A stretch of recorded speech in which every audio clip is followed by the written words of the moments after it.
لا إله إلا الله لا إله إلا الله لا إله إلا الله ما لنا رب سوى لا إله إلا الله لا إله.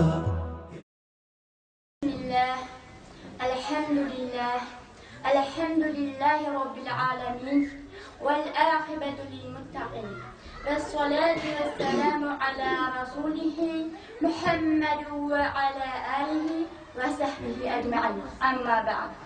السلام عليكم hürmetli ata-onalar, ustozlar, Hristiyan sabaqdaşlar.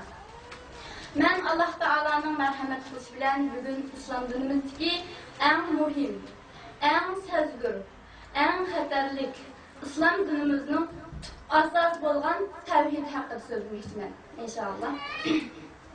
Bu tavhid deganlik Allah Taala barcha olamlarni yaratuvchi birdan-bir Parvardigordir degan bo'lib, inson butun hayotini Allohga bag'ishlab turib yashash. İnsan bütün hayatı qilgan ishlarni Allah Taalaning roziligini maqsad qilib turib yashash, mana bu tavhiddir.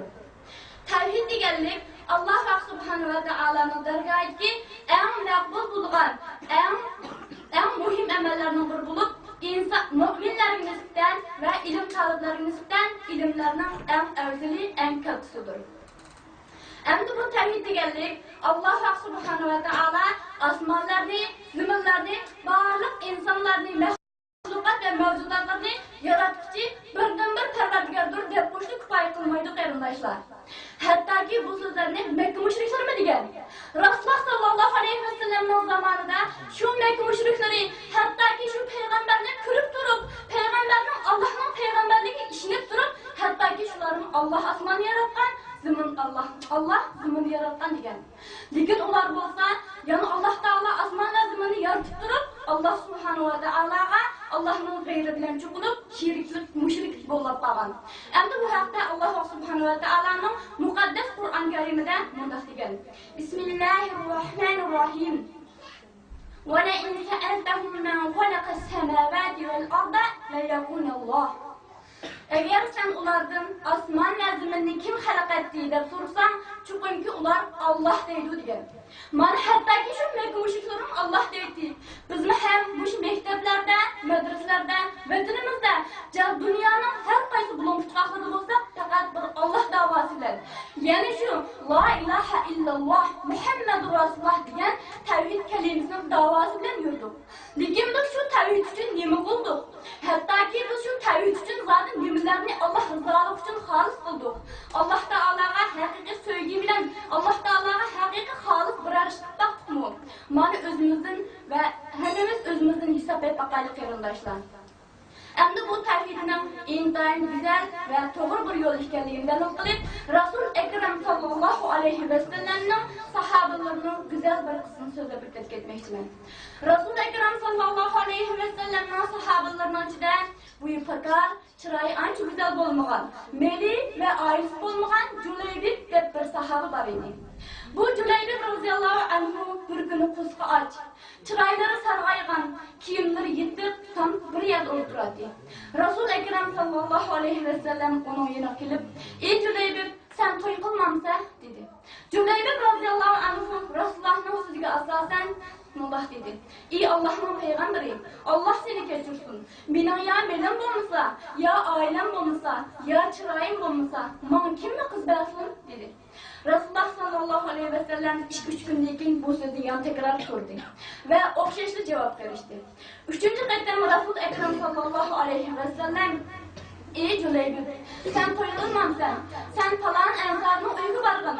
U ansarning uyiga berib, mening salomimni yetkazgin va sizlarning qizinglarni, men o'ylab qo'yishinglarni Allohning payg'ambari buyurdi" degan dedi.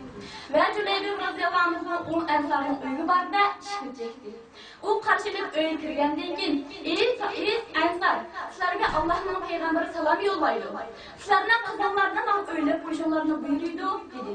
Bu uydagi dada bir oz turib ketgandan keyin, "Men onasi bilan maslahatlashay" dedi-da, uyning ichkari tarafdan bir qiz chiqib, "Ey dadam, sizlar Alloh va Allohning rasulining so'zini rad qilmoqchimi? Allah meni bunun loyiq ko'rgankan, Alloh meni hargiz xat qilmaydi. Meni bu yigitga o'ylab qo'yinglar" dedi. Mana bu iymon, mana bu tavhid qarindoshlar. Bir gün Resul-i Ekrem sallallahu aleyhi ve sellem sahabeler bilen bir yerde oturardı. Resul-i Ekrem sallallahu aleyhi ve sellem sahabelerge nazar taşlagandan keyin aranlarda birer iskender kılan yok dedi. Sahabeler, ya Resulallah, aramızda hemimiz bardak kılımız yok dedi. İkinci qatam yana sordu. O'xshashli sahabeler, ya Resulallah, aramızda hemimiz bardak kılımız dedi. Resul-i Ekrem sallallahu aleyhi ve sellem o'rnidan turib sahabelerge nazar taşlagandan keyin aranlarda Juleybib yo'q turdi. Juleybib roziyallohu anhu yo'q deb qildi dedi. Şunun bilen bir azdan keyin bu Juleybib roziyallohu anhu bo'lsa, hech kimning esi kelmaydigan, hech kim ko'zgimi ilmaydigan miskin bir sahabi edi. Lekin Rasul Akram sallallohu alayhi va sallamning mehribonligi, saxiyligi, insonlarning eng go'zali, eng taqvodor bo'lganligi uchun bu Rasul Akram sallallohu alayhi va sallamning nazardan, xiyoldan hech qachon ketib qolmaydi. Birazdan keyin shehidlar Rasul Akram sallallohu alayhi va sallamning oldiga keltirilganda, Juleybib Rasul Akram sallallohu alayhi va sallamning oldiga shehidlar bilan birga keldi. Rasul Akram sallallohu alayhi va sallam Juleybib roziyallohu anhuni ko'rib, "Juleybib mendan, men Juleybibdan. Juleybib mendan, men Juleybibdan" deb Rasul Akram sallallohu alayhi va sallam o'z qo'li bilan yerlik qo'llab qabrga qo'ydi. Mana bu iymon, mana bu tavhid qarindoshlar. Biz bu qissadan shuni ko'rib olamizki, Rasul Akram sallallohu alayhi va sallam buyurgan yo'lning naqadar go'zal, naqadar to'g'ri, baxt saodat yo'li ekanligini, ham Rasul Akram sallallohu alayhi va sallam buyurgan yo'lda temtirmasdan, ikkilanmasdan menishning to'g'ri ekanligini, dunyoning zub-ziynatlarini qayirib qo'yib, Alloh subhanahu va taologa tavakkul qilishning intayin to'g'ri ham go'zal yo'l ekanligini ko'rib olamiz. Mana bu iymon, mana bu tavhid qarindoshlar. Bu Makka mushriklar bilan mu'minning o'tirisini ayiradigan tavhiddir. Dünya ve ahiretinin oturun ayrıldığın, mukaffatın ayrıldığın mizan tevhiddir. Samavi kitapları bu tevhid için nazil olgan. Kur'an-ı Kerim'de bu tevhid doğruluk Peygamber sallallahu aleyhi ve sellem'e bunu ayet nazil olgan. Bismillahirrahmanirrahim. Kul inna salate ve nusuke ve mehyaya ve memati lillahi rabbil alemin. Dâm-i Muhammed sallallahu aleyhi ve sellem.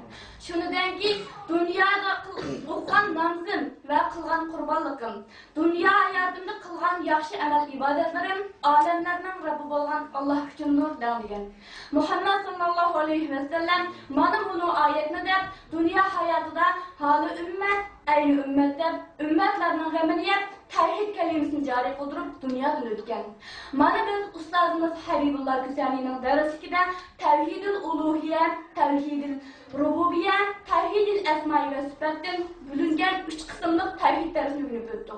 Bu tevhid dersi bizge nimmenbet kıldı, nemini düşündük, nemige emel kıldık. Bu tevhid dersi, bu tevhid tarası özümüzü tep baktık mı? Fakat bizim bu mektepte ilim övünüş davayımızı bozup bulandı. Herkes bolmayı qarindoshlar. Şoňlaşqa biz okuç buluştuğumuz bilen ve müşeden iman davası kılgan mu'min qarindoshlarning bu qatardan buluştuğumuz bilen hemimizden okuçlardan Kur'an yazlaş işlerinde ata-analardan ve ustazlardan razılığını bahset koymazsan, fakat Allah rızalığını bahset kılıp, Allah subhanahu ve teala meni görüp durdu, hem işini bilip durgucu, yeki yegani parvardigardır degan etiqat bilen Kur'an yazlaş, derslerimiz işlerimizni Allah'ta halis kılışının muhim ekanligini görüp olayız. Bismillahirrahmanirrahim ve ahiru da'vana rabbil alamin.